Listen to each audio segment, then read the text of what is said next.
परमात्मा ज्ञान स्वरूप है, शरीर अज्ञान स्वरूप है। परमात्मा चेतन स्वरूप है, शरीर जड़ रूप है। परमात्मा सुख रूप है और शरीर दुख रूप है।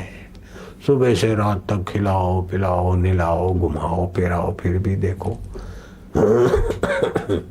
कभी कुछ और अंत में तो बुढ़ापे में तो अल्लाह जाने। लेकिन अंत तो इस शरीर के अंत होता है। मैं चैतन्य अनंत का हूँ, अनंत मेरे हैं। तो मौत के समय भी ये चिंतन आपको मुक्तात्मा बना देगा। रोग बीमारी शोक के समय भी आप निशोक रह सकेंगे। विक्षेप के समय भी आप समाधि के सुख में रह सके तो आपकी एकाग्रता भगवत संबंधी एकाग्रता हो गई। नहीं तो एकाग्र रहे तभी तो आनंद आनंद रहा। और फिर कभी रोग शोक बीमारी आई तो हाय रे हाय सिर कूटते गए ना। देखो सत्संग से कितना क्या बोले महाराज, सत्संग में टाइम बिगाड़े पैसा बिगाड़े। भैया दुनिया की संपत्ति लुटा कर भी सत्संग मिलता है तो सौदा सस्ता है। कितनी संपत्ति लुटाते, वकील बनते, डॉक्टर बनते, इंजीनियर बनते, उद्योगपति बनते, बिजनेसमैन बनते, बिजनेस के कोर्स करते, पीएचडी बनते, न जाने क्या क्या बनते। लेकिन अगर सत्संग नहीं होगा तो आदमी बेईमानी से पार होगा क्या? दूसरों का शोषण करके, शरीर के पोषण करके, शरीर को मैं मानकर दुखी तो होगा और क्या होगा? भोगी होगा, संग्रहखोर होगा, शोषक बनेगा। सत्संग नहीं है। जो सत्संगी नहीं है वो सच्चा समाज सेवक भी नहीं हो सकता, वो शोषक होगा। समाज सेवा के महापुरुषों ने कहा, शरणानंद ने, कि जिसके जीवन में सत्संग नहीं है, सत्य का संग नहीं है, सत्पुरुषों का संग नहीं, वो समाज सेवक भी सच्चा नहीं बन सकता।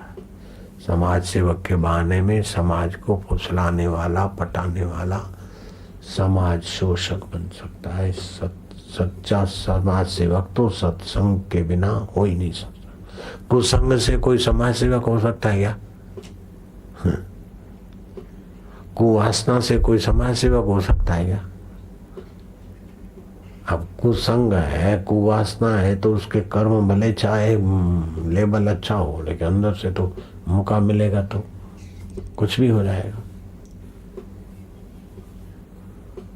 लेकिन सुसंग है और सुवासना है, प्रभु सबके हैं और अपने हैं, सब में मेरे प्रभु हैं, तो सिया राम मई सब जग जानी, तो सबकी भलाई में अपने को आनंदित मानेगा, सबकी सेवा में अपने को सुखद मानेगा।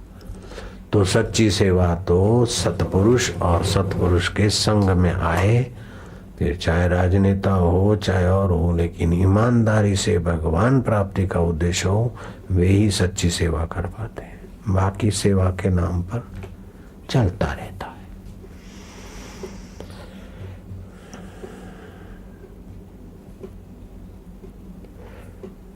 मन को मारो मत, मन को मिटाओ मत, मन को उत्तम चिंतन से भर दो, उत्तम संकल्प से भर दो, उत्तम आनंद से भर दो। न मारो न मिटाओ। मिटाने लगोगे तो तुम मन के साथ जुड़ोगे, मन का बल बढ़ जाएगा। मारोगे तभी भी उसका बल बढ़ जाएगा।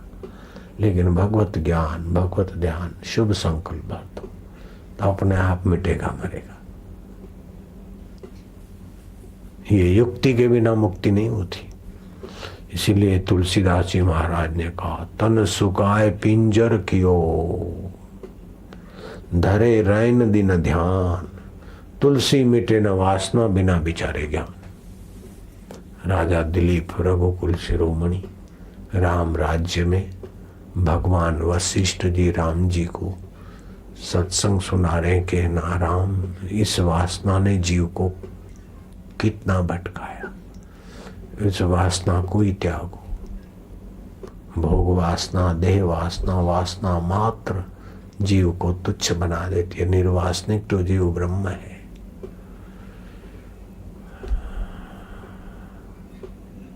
निर्वासनिक तो नारायण का अविभाज्य अंग है। वासना ही इसको तुच्छ बनाती। ऐसा करके एक प्रसंग सुनाया कि तुम्हारे कुल में राजा दिलीप हो गए। बहुरूपिया आया और ऐसा रूप बना कर आया कि राजा दिलीप।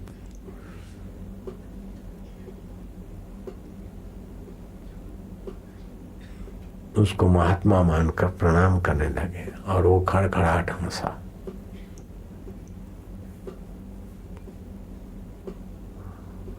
दिलीप ने गौर से देखा कि अरे तू तो बहुरूपिया, कमाल कर दिया। ऐसे रूप में आया तो ले जा 500 रुपया। बोले अभी हम नहीं ले सकते, हम विरक्त साधु के वेश में आए। दिलीप बहुत खुश हुए। फिर वो अपना वो साधु का, विरक्त साधु का वेश छोड़कर आया। बोले महाराज मिल जाए इनाम। बोले उस समय तो साधु को दक्षिणा देने के भाव से दिया तो सब क्यों नहीं ले गया? बोले महाराज उस समय तो मेरा वेश था न त्यागी संत का, तो मैं कैसे लेता, वेश को लांछन लगाऊं। दिलीप खुश हो गए। बोले शाबाश है, तू बहुरूपिया होकर भी इतना वेश का महत्व जानता है। बोल क्या चाहता है? बोले महाराज तुम्हारा जो हवाओं से बातें करता है, तेज भागने वाला घोड़ा चाहिए मुझे, घोड़ी के घोड़ा। दिलीप का मन पीछे हटा। बोले ये तो भाई मैं नहीं दे पाता, वो तो मेरा प्यारा घोड़ा है, बहुत सवार की छाया देखकर उड़ता है, हवाओं से बातें करता है, नहरों को लांग जाता है, ऐसा घोड़ा। मेरे पिताजी के पास भी ऐसा घोड़ा था।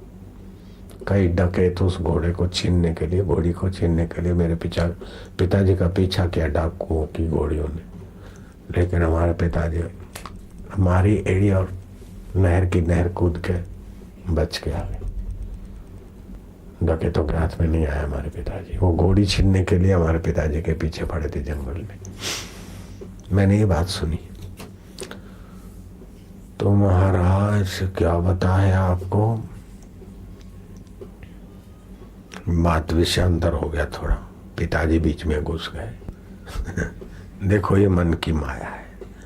तो बहुरूपिया के मन में घुसा था कि वो घोड़े से दिलीप देना नहीं चाहते थे। बहुरूपिया ने कहा देखो महाराज, अभी तो मैं विरक्त साधु का रूप लिया, अभी मैं योगी बन के दिखाऊंगा आपको।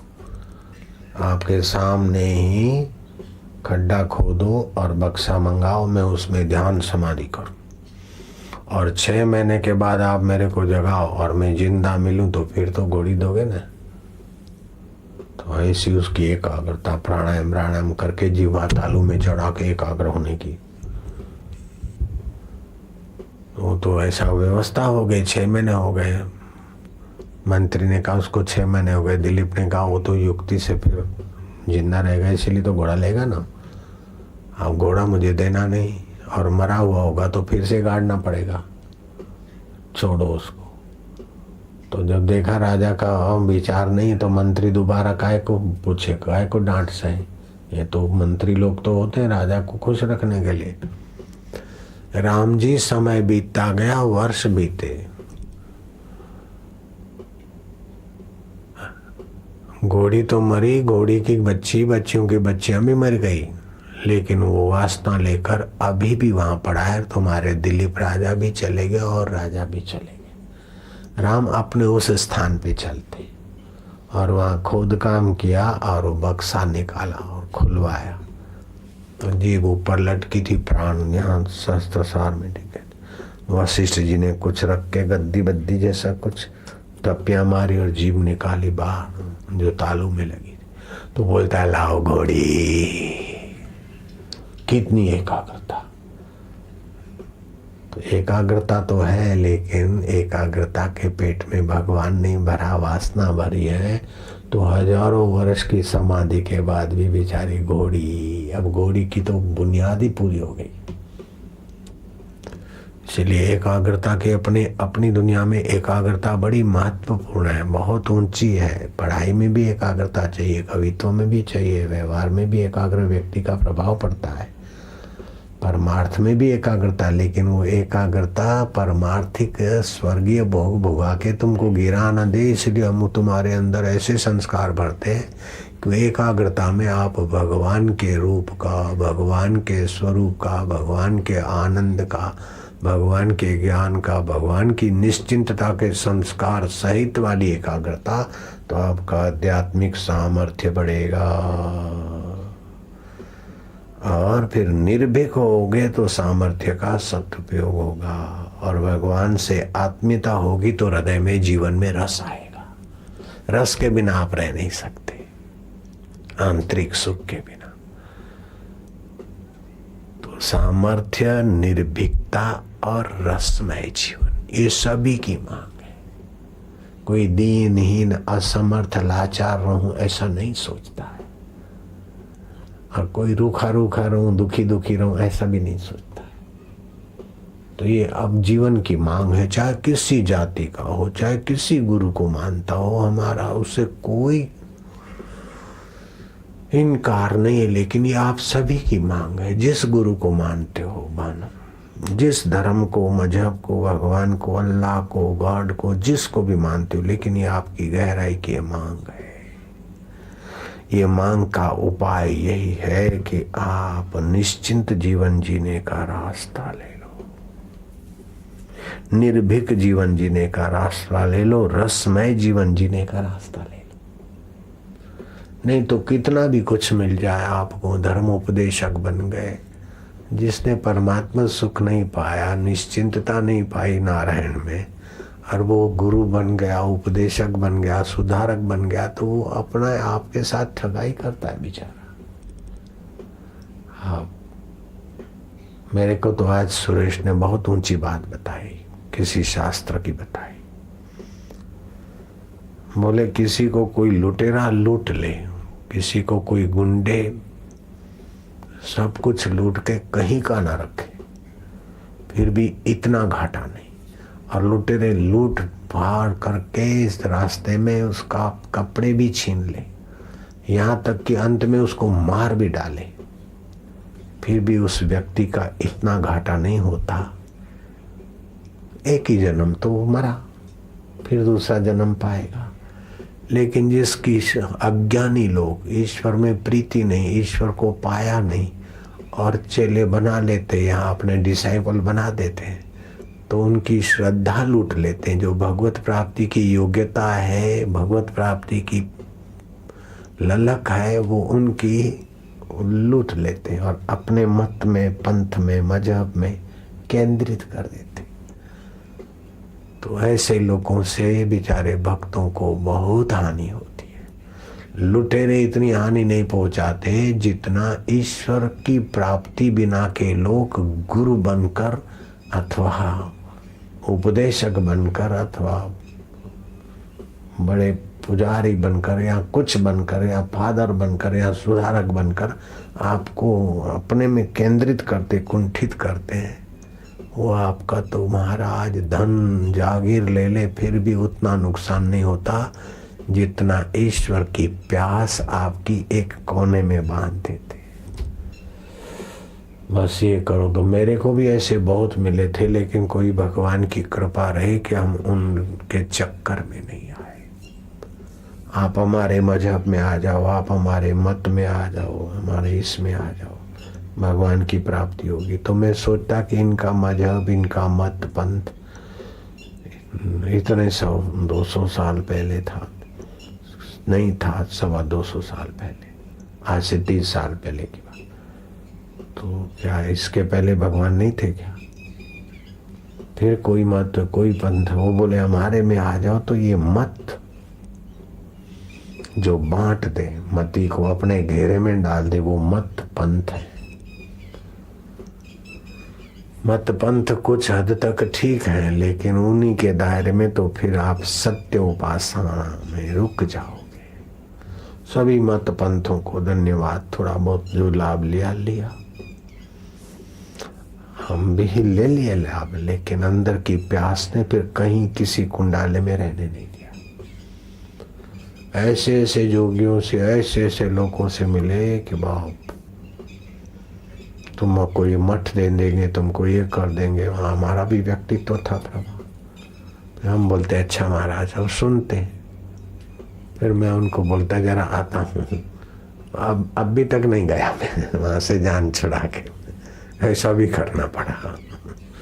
हम जरा आते हैं सिटी मार के वहीं से भागे। हे भगवान, जिसको ईश्वर प्राप्ति हुआ वो तो हम उसकी चरण रज तो वंदन करने योग्य, और ईश्वर प्राप्ति नहीं हुई और वो हमको अपना चेला बनाना चाहे, अपने मत में अपने पंथ में लगा देना चाहे, तो इससे तो डकैत हमको छीन ले तो कम घाटा है हमारा। ये मेरे को सुरेश ने सुबह बात बताई, मेरे को बड़ी अच्छी लगी, जची।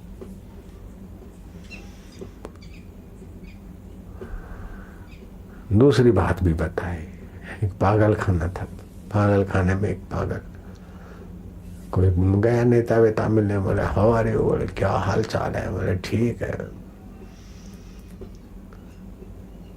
ठीक है, क्या कर रहे हो? अरे बोले मेरे को तो भगवान ने भेजा था दुनिया का भला करने को, सुधारने के लिए, लेकिन इन बेवकूफ लोगों ने मेरे को पागल मानकर यही भर्ती कर दिया। आप बोलो, मेरे को तो दुनिया सुधारनी थी, लोगों को भगवान के रास्ते ले जाना था, लाखों शिष्य बनाने थे मुझे तो, लेकिन ये बेवकूफों ने मेरे को पागल मानकर पागल खाने में भर्ती कर दिया।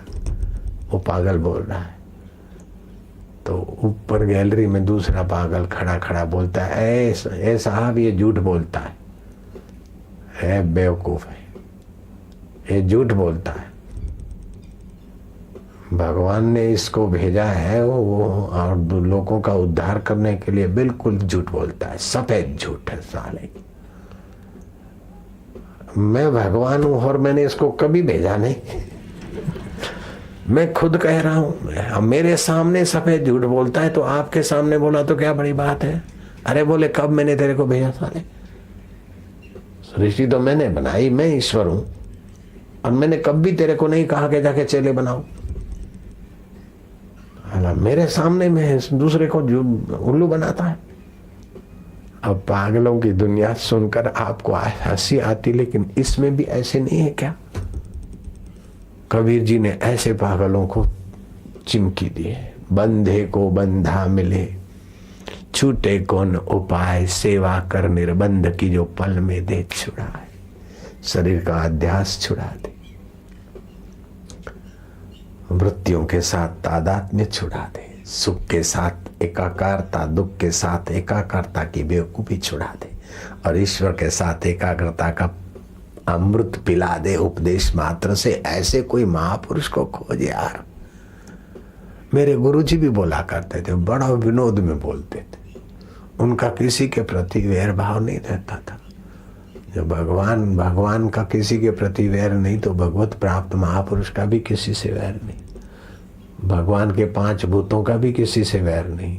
गंगा जी में गाय पानी पिए तो भी वही शीतल, और हिंसक सिंह आकर पिए तो गंगा जी क्या वैर करेगी? पानी बदल देंगे नहीं। ऐसे पृथ्वी जल तेज भगवान की उपजाई हुई में भी राग द्वेष नहीं है।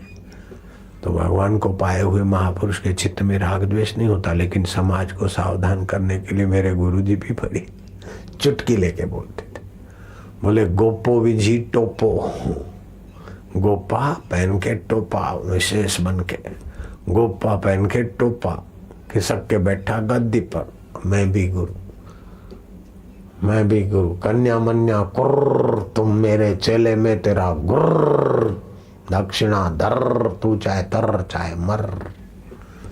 ऐसे लोग तो बहुत है, लेकिन कोई कोई महापुरुष जो हमें आत्म सुख में ले आते, आत्म की निश्चिंतता में ले आते, निर्भीकता में ले आते, आत्मा परमात्मा के रस में ले आते। ऐसे महापुरुषों को तुम प्रणाम करते। नम्रता भी मेरे गुरुदेव की ऐसी। दीनता को त्याग न रहे तो काय को लाचार उड़ा है, ये मिले तो सुखी, वो मिले तो सुखी। अरे सब चीजें मिलती है, फिर हीरे मिल गए, जवाहरात मिल गए, वो भी छोड़कर सिराने पर, तो कुछ लिए बिना जब जाता है तो कितना तो सुखी रहता है। बोले इसके बिना नहीं चलेगा, इसके बिना नहीं चलेगा, ये भ्रम है। सबके त्यागे बिना नहीं चलता है। रोज सबका त्याग करते तब दूसरे दिन व्यवहार करने के काबिल होते हो। नींद में क्या करते हो? धन को रखते हो साथ में चिंतन में, रूप को, लावण्य को, किसी को साथ में नहीं रखते। यहाँ तक कि मैं फलाना हूं ये भी छोड़ना पड़ता है। तब आप नींद में हो जाते, अनजाने में निश्चिंत। अब तुम ध्यान में निश्चिंत हो गए तो बुद्धि में भगवत बल बढ़ जाएगा। नींद में थकान मिटती है, थोड़ी सी शांति सी ऐसा सुख मिलता है, नींद का तमस। लेकिन ध्यान के द्वारा, भगवत चिंतन के द्वारा शुद्ध सात्विक भगवत सुख मिलता है। उसमें मौन बड़ी सहायता करता है। सहज जीवन, सुखमय जीवन। ओम नमो भगवते वासुदेवाय। ओम नमो भगवते वासुदेवाय।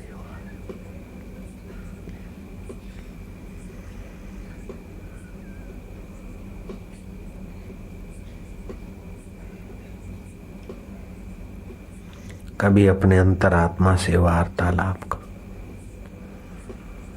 साधन में प्रीति करो। प्रीति होने से परिश्रम नहीं लगेगा। ध्यान, भजन, जप, महापुरुषों में श्रद्धा करो।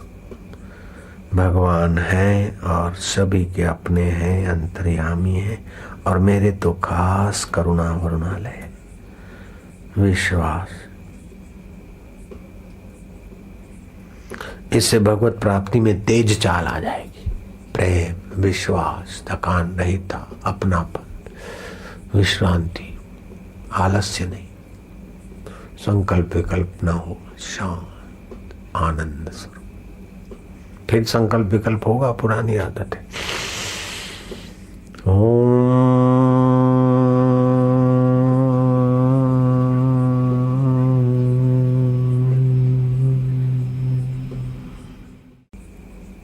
सुख रूपा, साक्षी रूपा, माधुर्य रूपा।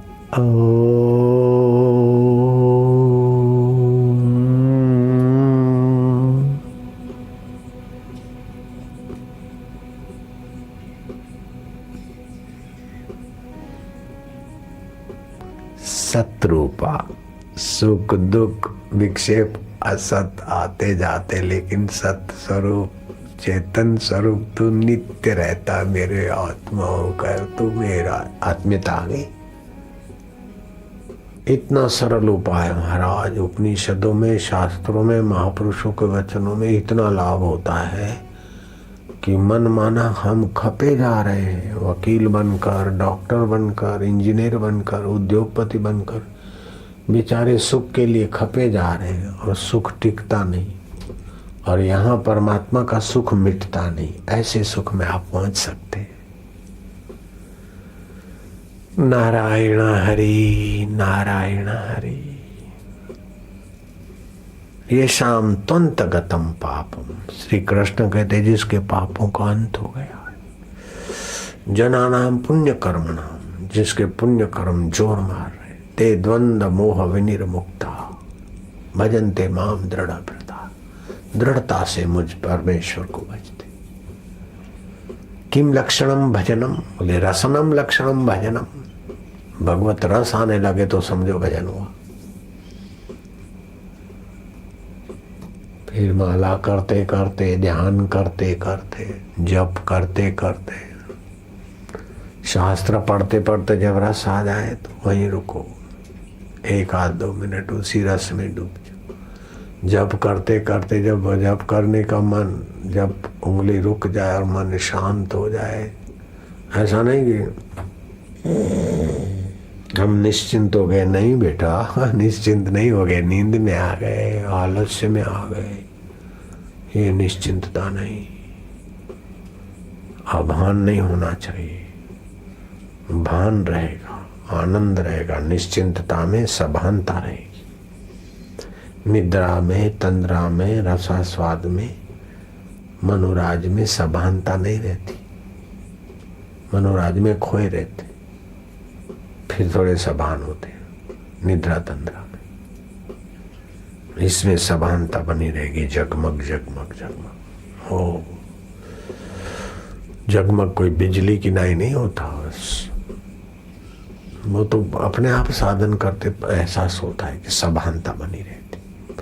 मैं बैठा रहा मेरे को पता ही नहीं चला। मनोहर दास करके एक आया, पोस्ट ऑफिस माउंट आबू में काम करता था, तार बाबू था। ऐसे करके तार करते थे खट खट खट पहले के जमाने। सुबह 7-8 बजे आया और मेरा भी कोई ऐसी मूड हो गया था।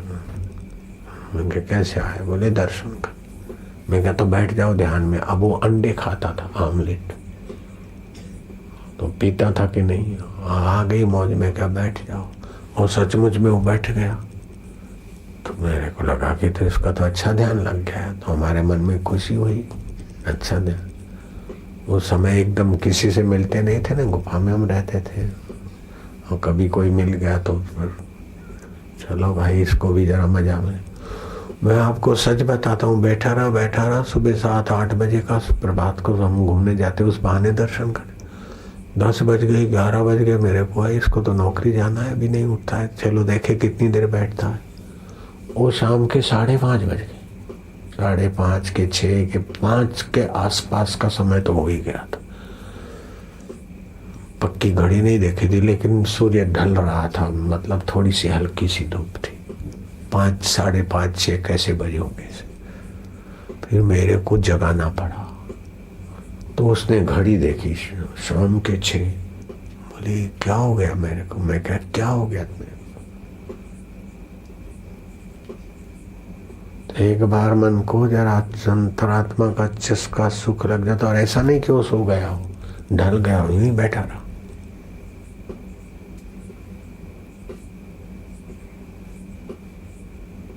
कैसी मन की ताकत है। अंडा खाने वाला आदमी,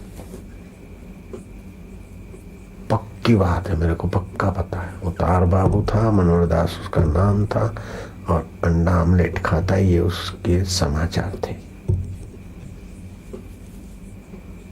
लेकिन कोई सज्जनता रही होगी और वो वातावरण था कोई।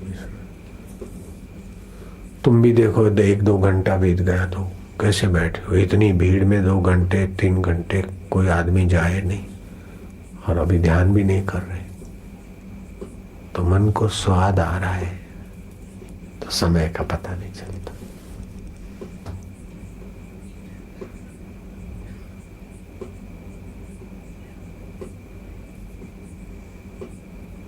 ये सात्विक स्वाद है।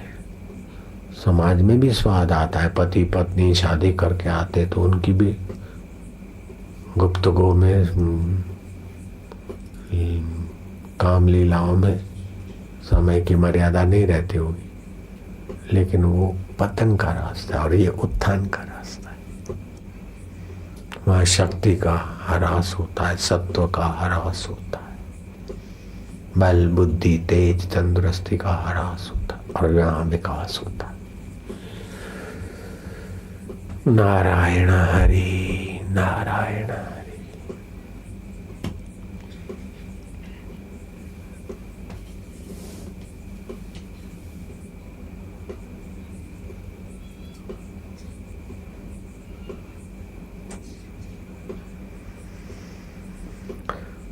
तो भगवान में आस्था, श्रद्धा, विश्वास, आत्मीयता, ये आने से भगवान स्वतः सुख स्वरूप लगेंगे। भगवान प्रेम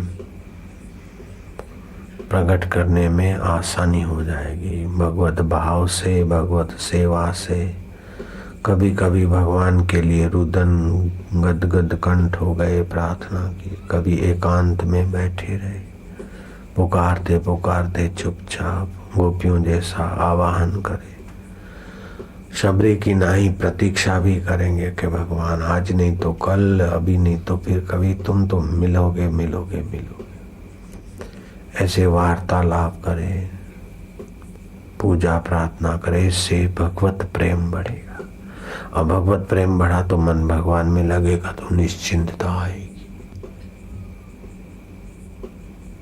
जगत की चीजों की आसक्ति नहीं है, अपनापन नहीं है शरीर में, मैं और संसार में मेरा, तो निर्भीकता भी आएगा। आत्मा अमर है तो कौन मार सकता है? महाप्रलय भी मुझे नहीं मार सकते तो इधर क्या हो जाएगा? निर्भयता भी आएगी, और ईश्वर के साथ आत्मीयता है तो प्रेम रस भी आएगा। जैसे बैटरी होती ना, कुछ ही मीटर देख पाते हैं हम उजाला, लेकिन चलते जाओ तो कई किलोमीटर उजाला हो जाता है।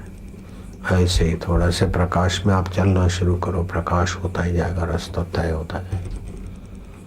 सत्संग बहुत जरूरी है।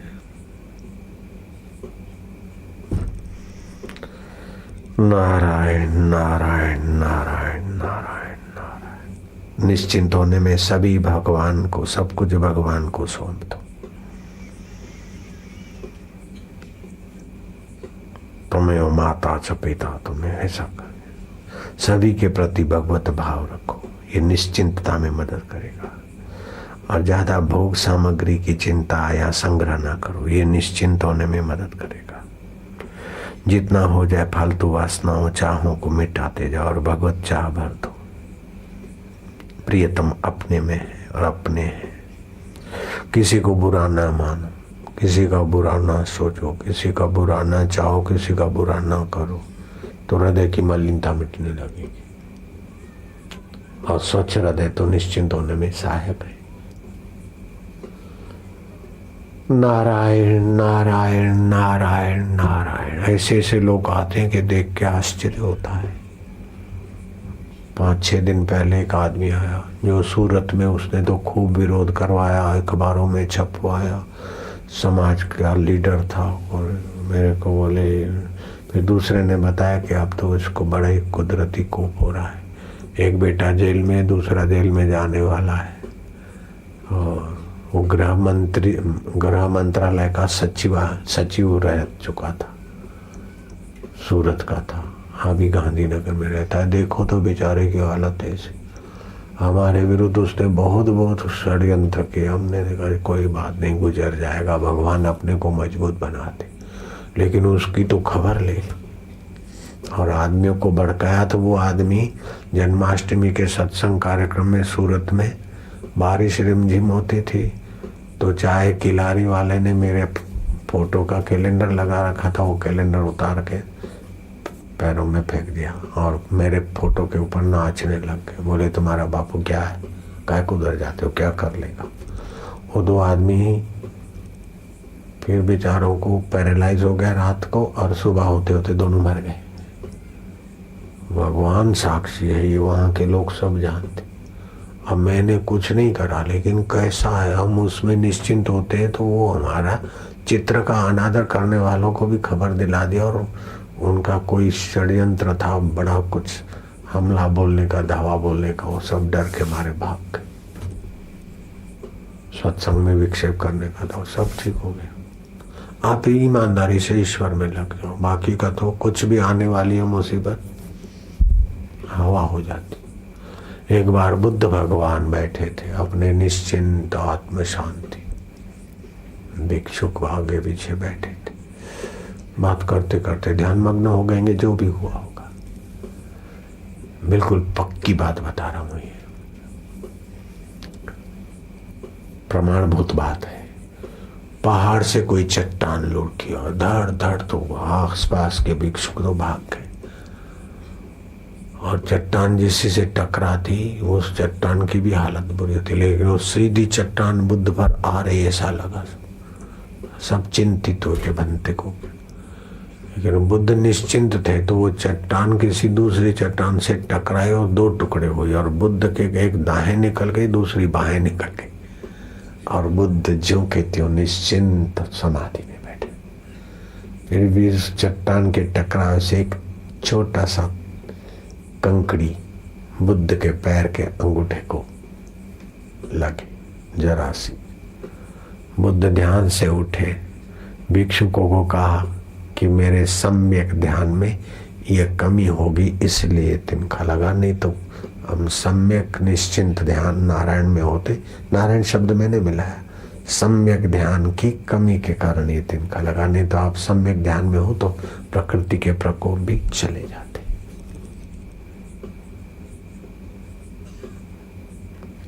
भगवान में रहने से आपदाएं भी साइड कर जाती, कभी आती है तो थोड़ी सी, और आती है तो बल बढ़ा के जाती।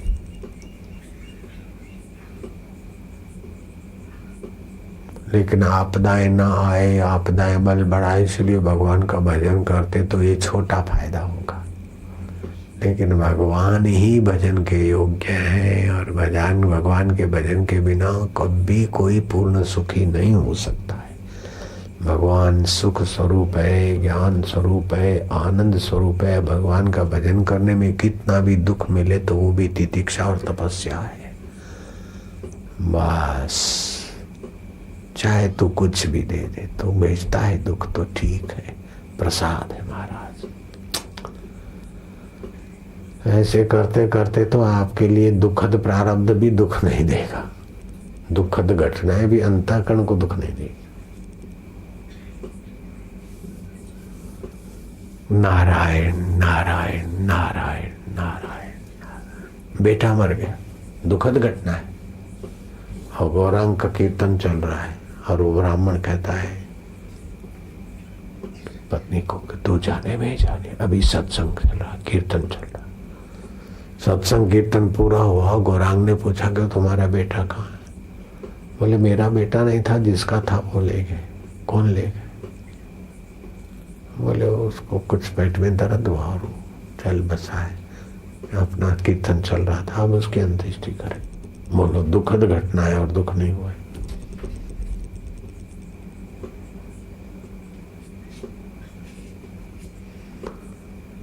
चित्त में जब भगवान आ जाते तो दुखाकार वृत्ति कहां से लाओगे? संसार की लोलुपता कहां से लाओगे? मन में संसार नहीं आता, मन संसार में नहीं जाता भाई मेरे। चित्त की वृत्तियों पर मन सवार होकर लौटता है। इसलिए योगस चित्त वृत्ति निरोध। योग का मतलब है आपकी चित्त की वृत्ति निरुद्ध हो जाए। इससे आपको सामर्थ्य तो आएगा, लेकिन वो चित्त की वृत्ति चित्त में जब भगवान नहीं आएंगे तो फिर वो सामर्थ्य से कुछ भी भोग भगा के फिर ठुस हो जाएंगे। इसलिए हमारी ये सलाह है, प्रार्थना है कि इसमें भगवान के ज्ञान को, आनंद को, तत्व को भर लो। उपनिषदों में भगवान का वर्णन है, भगवान ऐसे हैं ऐसे हैं। जिनको भगवान मिले हैं उन्होंने भगवान की स्तुति की, और भगवान नाम स्तुति उपनिषदों में, भागवत में जो जिनको भगवान मिले उन्होंने भगवान की स्तुति गाई। वो स्तुति अपने नारायण स्तुति नाम की पुस्तक में है, वो पढ़ो, बहुत लाभ होगा। उससे मन में भगवान, चित्त में भगवान भरने में बड़ी सुविधा होगी। भगवान नाम महिमा और भगवत स्तुति दोनों पुस्तक पढ़ने से आपके चित्त में भगवान बैठ ही जाएंगे बिल्कुल। अब मेरे को आई बात याद, लेकिन मन इतना अभागा है कि अपने आश्रम की पुस्तक है, छपी है और सहज में मुफ्त में मिल सकती है, लोग नहीं पढ़ पाते। तुमने भी नहीं पढ़ी? पढ़ी? एक बार पढ़ी, तुमने पढ़ी? नहीं पढ़ पाए। अभी कोई पुण्य है तो याद आ गया, कर लेना, आप फायदा उठा लेना।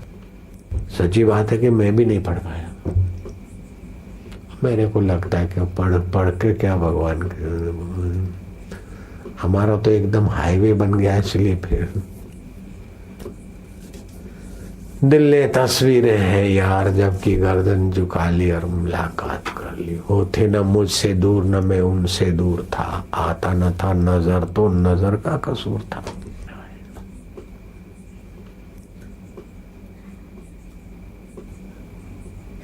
न मैं अपने गुरु का वर्णन कर पाता हूँ और न भगवान का कोई पुस्तक पढ़ पाता हूँ। कोई पढ़े थोड़ी देर तो सुन लिया, मैं पढ़ नहीं पाता।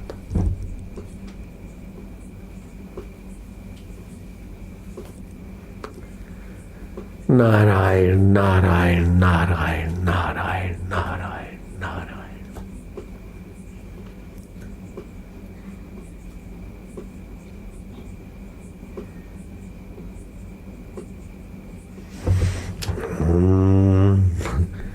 ये शुरू में भले करो, लेकिन ऐसे करते रहने से ध्यान नहीं लगता।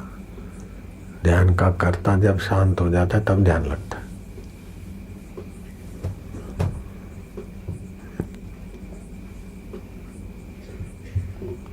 ये सहज में एकाग्रता है और सहज में भगवत भाव भर रहा है चित्त में।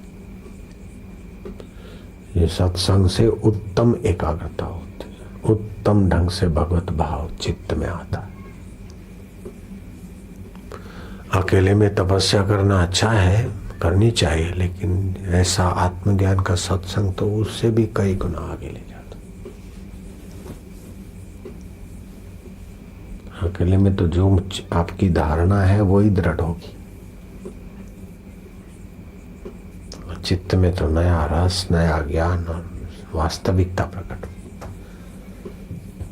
तपस्या मतलब आपकी धारणा ध्यान बन जाए और वैसे ही प्रतीत हो और वैसा ही बने, और सत्संग जो जैसा है वो प्रकट हो।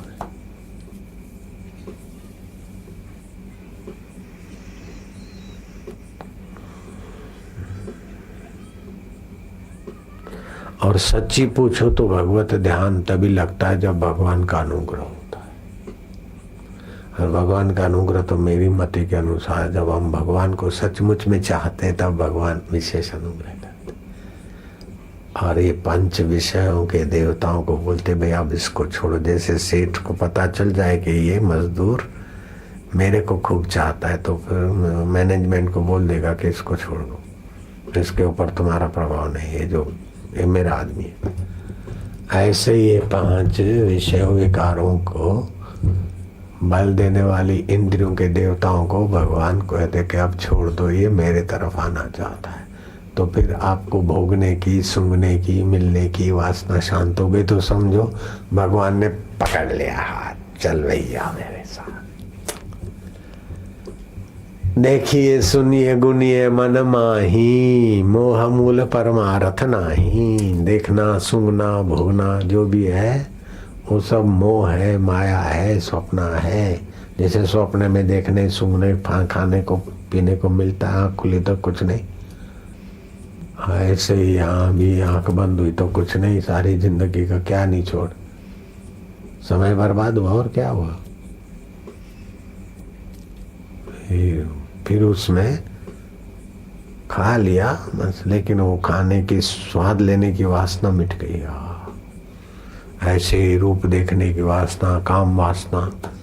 बच्चों को जन्म दे दिया लेकिन काम विकार से, आवेग से नहीं आए। वशिष्ठ जी ने 100 बेटों को जन्म दिया लेकिन निर्विकारी नारायण में हुए थे।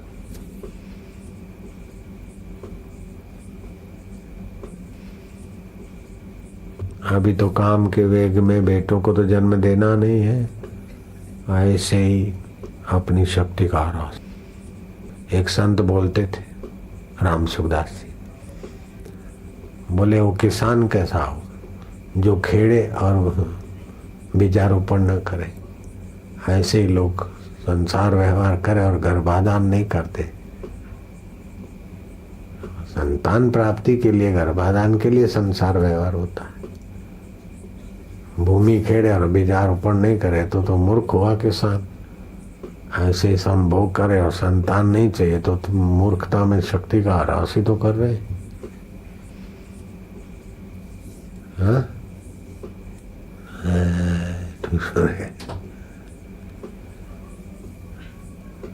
तो पत्नी पति तो अलग हो गए लेकिन बुद्धि में काम है तो फिर चिंतन करते हैं। और पति पत्नी है भी नहीं लेकिन बुद्धि में काम भरा है तो यूं आंख जावे, यूं जावे। ध्यान से सुन लो, मैंने कई बार ये बात बताई।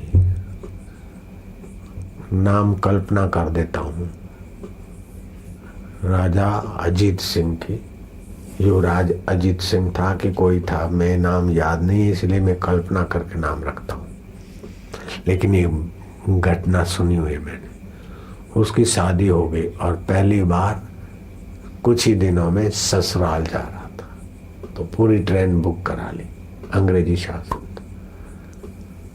तो दूल्हा अपनी दुल्हन को मायके ले जा रहा था, तो अपने रिश्तेदार और कोई मंत्री और मंत्री के परिवार वाले जो नज़दीक के थे, क्लोज थे, उन लोगों को भी ट्रेन पूरी बुक किया था, अपने आदमी भरे। अब जहाँ जहाँ रेलवे स्टेशन पर ट्रेन गाड़ी रुकती थी, वहाँ वो मंत्री का युवक लड़का डब्बे से यूं तिरछी नजर करके दुल्हन का मुंह देखना चाहता। एक बार, दो बार, एक दो स्टेशन, 4 स्टेशन पर युवराज ने ताड़ लिया कि ये मेरी पत्नी का मुखड़ा देखने के लिए तिरछी आंख करके गुजरता है। चलो अगली स्टेशन पर कोई जंक्शन रहा होगा, गाड़ी रुकी, और जब वो छोरा युवक गुजरा तो उसको बुलाया और बाँह पकड़ा। और वो जमाने में लाडी घूंघट निकाल के बैठती थी, अपनी पत्नी को बोला कि घूंघट ऊंचो कर। और मंत्री के छोरों को बोला देख ले, जी भर के तू देख ले। अरे हरामखोर, मेरे साथ इतना दिन रही, मेरे को सुख नहीं हुआ तो तेरे को टेढ़ी आंख करके क्या दे देगी?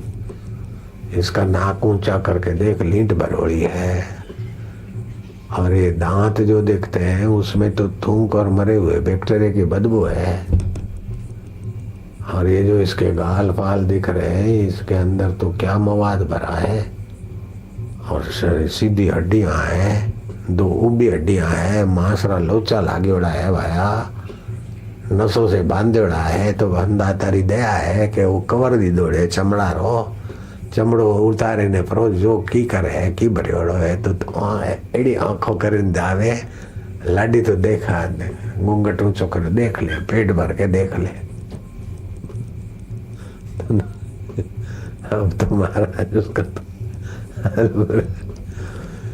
ये सुनते हैं, लेकिन काम बुद्धि में है तो अपन भी यूं करके गुजरेंगे, यूं करके। नहीं, उस समय पुकारो, हे राम, हे प्रभु ये काम आया है, राम तू आजा न छुपाए, रक्षा करेंगे भगवान गणपति का सुमरण। काम बेकार है ना, तो गणपति के बराबर कोई संयम ही नहीं। न गणेशात परो वशी, आर्य महादेव का सुमरण, भीष्म पितामह का सुमरण, आद्य शंकराचार्य का सुमरण, मेरे गुरुजी का सुमरण काम विकार से बचने में बड़ा मदद करेगा। मेरा मत करना, मेरे गुरुजी के आगे मेरा कोई संयम नहीं, गणपति जी के संयम के आगे मेरा कोई संयम नहीं। तो उनका चिंतन करो। बापू काम भी करावे बचाओ, अरे बापू को क्या याद करो, इसमें वो डिपार्टमेंट अलग है भाई। नारायण हरि नारायण। अब चलो हंसने की बात सुन लो थोड़ी। एक की शादी नहीं होती थी, हनुमान जी का भगत था। हनुमान जी के जय जय हनुमान ज्ञान को साई, मेरे को लाडी मिल जाए, कृपा करो गुरुदेव। ऐसे करते कई मंगल कई शनिवार आए। एक दिन ठान लिया कि जब तक हनुमान जी वरदान नहीं देंगे तब नहीं उठूंगा। बैठ गया, उपवास किया, तो चिंतन की धारा ऐसी बनी कि चिंतन करते करते सुन्न हो गया, निश्चिंत हो गया। हनुमान जी को लगा कि भक्त पुकारा, भक्त के आ गया है, और हनुमान जी जान गए। हाय हवा में ही अदृश्य जगह से देखा कि हनुमान जी थप्पड़ मारते, बोले प्रभु एक थप्पड़ नहीं 4 मारो, लेकिन पत्नी का वरदान लेकर ही उठूंगा। और भी मारो, लेके पत्नी प्राप्ति का वरदान।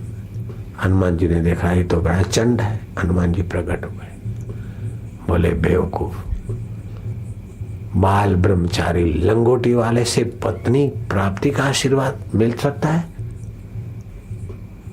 सीताराम सीताराम जप कर। युगल सरकार है तो तू युगल बनेगा, ये उनका विभाग है। ब्रह्मचारी और मैं पत्नी कैसे दे सकता? सीताराम सीताराम जपा, उसकी शादी हो गई। मैंने ये सुना है, जोक्स हो कि जो भी हो, कानपुर के सम्मेलन में सुना हुआ है। साधुओं का सम्मेलन हुआ था 32-35 साल पहले। फिर वो कुंभ के मेले में गया और वो बेचारा देहाती था, तो पत्नी यूं करती इधर गई और वो उधर गया। तो शुरू में थोड़ी दूरी हो गई तो ढूंढते ढांढते मिली नहीं, तो फिर गया सीताराम सीताराम। वो सुबह गया, रात दोपहर हो गई, सरकार सोए, हनुमान जी को चिंता हुई। हनुमान जी ने पीछे से आकर गोडा ठोक दिया, अरे बेवकूफ, क्यों सरकार को विश्रांति के समय भी बैठा है। उस सरकार की श्री रामचंद्र जी की सीता चली गई तो वो नहीं ला सके, मैंने ला के दी। ये मेरा विभाग है, दिस इज माय डिपार्टमेंट। मेरे यहाँ मथा टेक तिलक कर और अब प्रार्थना करके पत्नी मिल जाए। जा इधर से इधर ही नहीं जाएगा, वहां घूम रही, वो तेरे लिए बैठी है, तो उसके लिए इधर भगवान को सता रहा है। हमने राम जी को सीता मिला दी तो तेरी सीता भी तेरे को मिल जाए, जा इधर, अब सरकार को मत सताओ।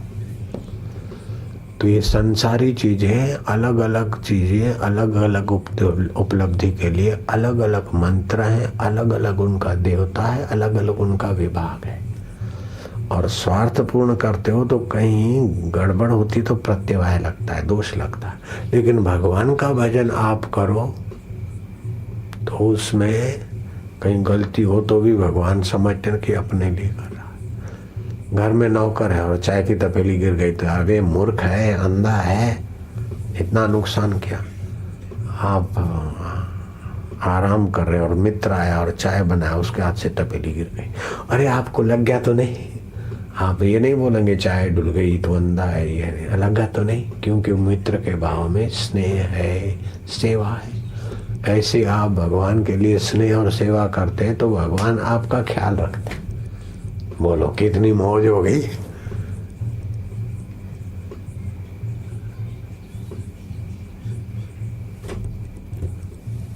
आप भगवान के लिए प्रीति पूर्वक भजन करें तो आप भूखे न रह जाएं, भगवान ख्याल करते। सोचा मैं ना कहीं जाऊंगा, यहीं बैठ के अब जाऊंगा खाऊंगा, ये मेरी दादागिरी तो थी। और फिर भी खिलाने वाले ने कितना ध्यान रखा।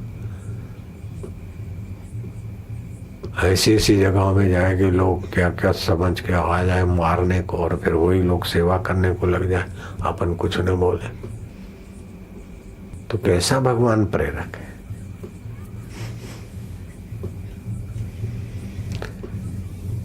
जो भगवान के स्वभाव को एक बार जान लेने तो भगवान के भजन के बिना वो रह नहीं सकता।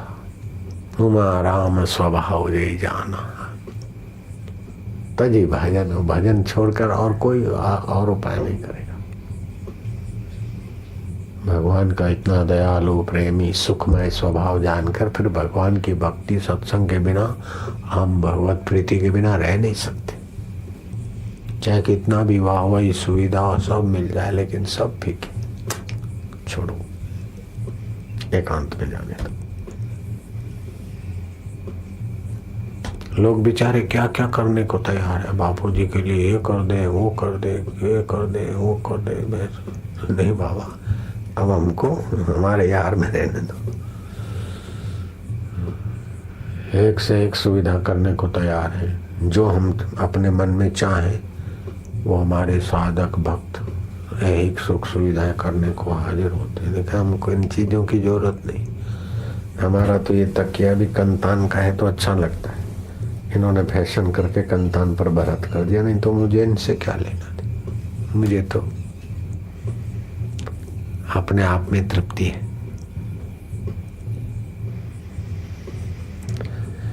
नारायण बखमल का लगाया था मैं, क्या नहीं कंतान का लगा दो कवर। कंतान का कवर तो कंतान का, फिर भरत कर दिया। चलो अब ये नहीं चाहिए, यही चाहिए, आग्रह भी हमको लगता है। नवग्रह से 10वां आग्रह भी बड़ा खतरनाक है। चलो आवाज हो गया, चल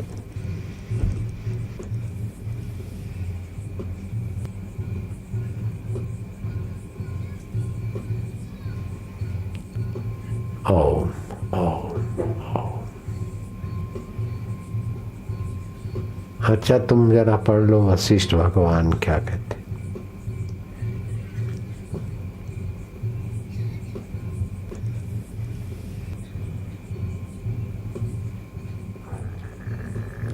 वशिष्ठ जी बोले, हे राम जी, फूलों के गुच्छों से वसंत ऋतु भी ऐसी नहीं शोभायमान होती जैसी उदार बुद्धि आत्म मौनवान शोभायमान होता है। हिमालय पर्वत में प्राप्त हुआ भी ऐसा शीतल नहीं होता है जैसा निर्वासनिक पुरुष का मन शीतल हो जाता है। मोतियों की माला से और केले के वन को प्राप्त हुआ भी ऐसा सुख नहीं पाता है, और चंदनों के पान करने वाला भी ऐसा शीतल नहीं होता है जैसा शीतल निर्वासनिक का मन हो जाता है।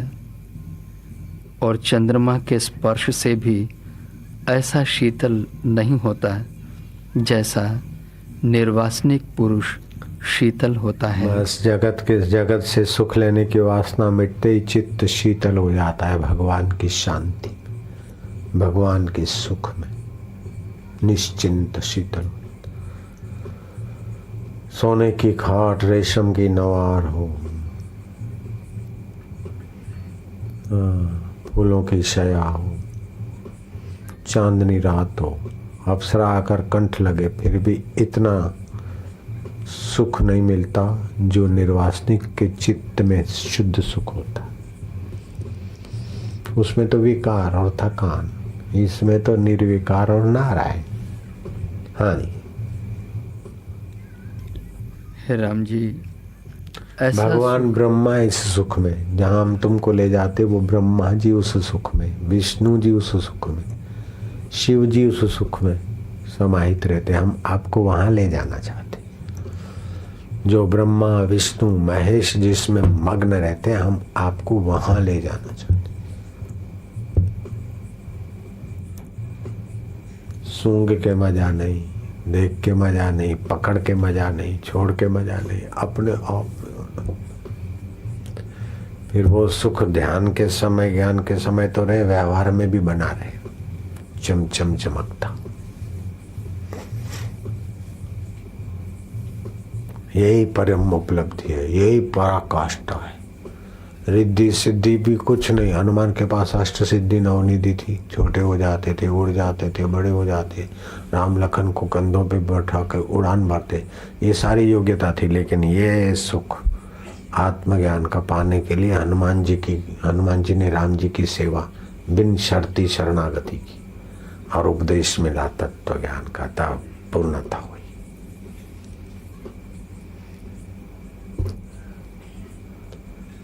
वेदांत उपासना ग्रंथ नहीं है, वेदांत धर्म ग्रंथ है। वेदांत अज्ञान को मिटाता है। जिस अज्ञान से सारे अनर्थ होते उसको मिटाकर किनारे कर देता है, अपने आप का ज्ञान दे देता है। बस हनुमान जी को राम जी ने ज्ञान दिया, सीता जी ने राम जी ने, हनुमान जी पूर्ण हो गए।